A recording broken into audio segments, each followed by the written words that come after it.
What is the most OP build for Caspar in Fire Emblem 3 Hopes?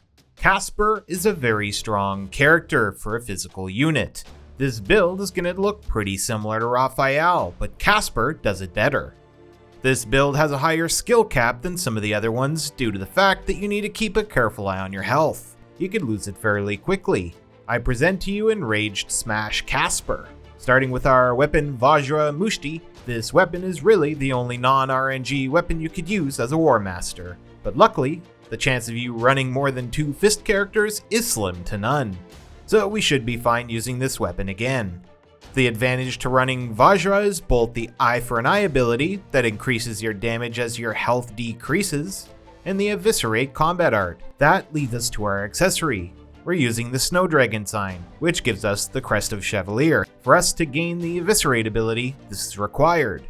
For our battalion, we want to use Resist Axes. This gives us a damage advantage against heavy armored units. These enemies are the bane of our existence as a physical damaging class. Our combat arts are Mighty Blow and Eviscerate, the same two we ran on Raphael. They're both very similar animation-wise. They're strong one-punch abilities that knock back enemies. Just Eviscerate is the stronger of the two. Now let's talk uniques. One for the books is similar to all the other charged attack abilities we've seen recently. You hold the button during a strong attack to charge the attack. This increases the attack range and damage dealt by up to 3 tiers.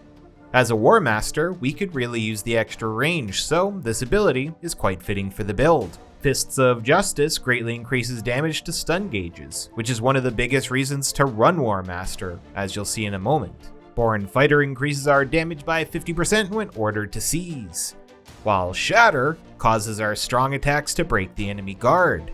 Shatter allows us to power our way through opponents, giving us opportunities to break the stun gauge, while Fists of Justice gives us the ability to do this even faster. And Tome Buster boosts our damage against tome-wielding enemies by 95%. As for our abilities, watch till the end to see where I got each one. Brawling Prowess increases our damage by 30% while using gauntlets. Backbone reduces the unit's chance of getting knocked back, which will really help us while charging our strong attacks.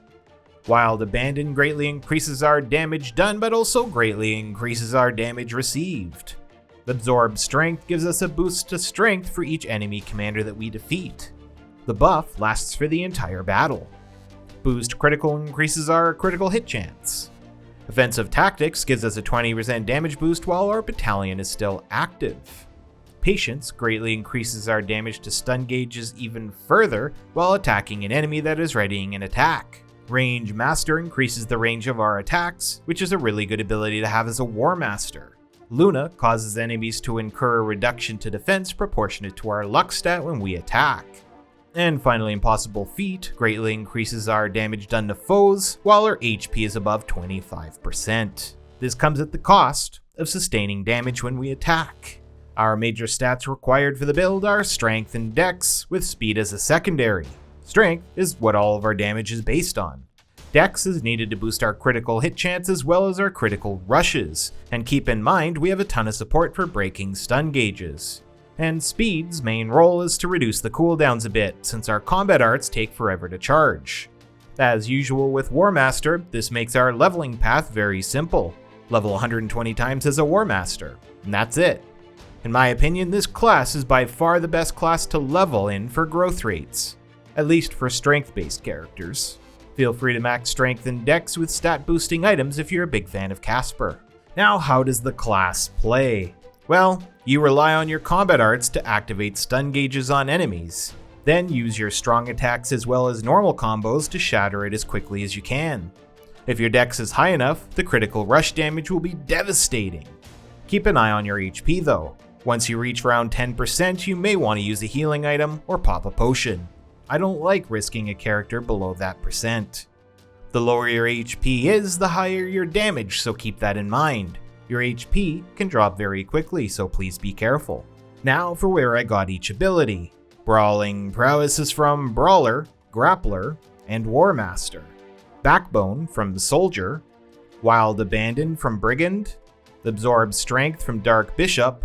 Boost Critical from Warrior. Offensive Tactics from Wyvern Rider. Patience from Trickster, Range Master from Dark Knight, Luna from Great Knight, Impossible Feat from Dark Bishop, Mighty Blow from War Master, and Eviscerate from Vajra Mushti. I hope you liked today's video. If you did, consider dropping a like and subscribe for more.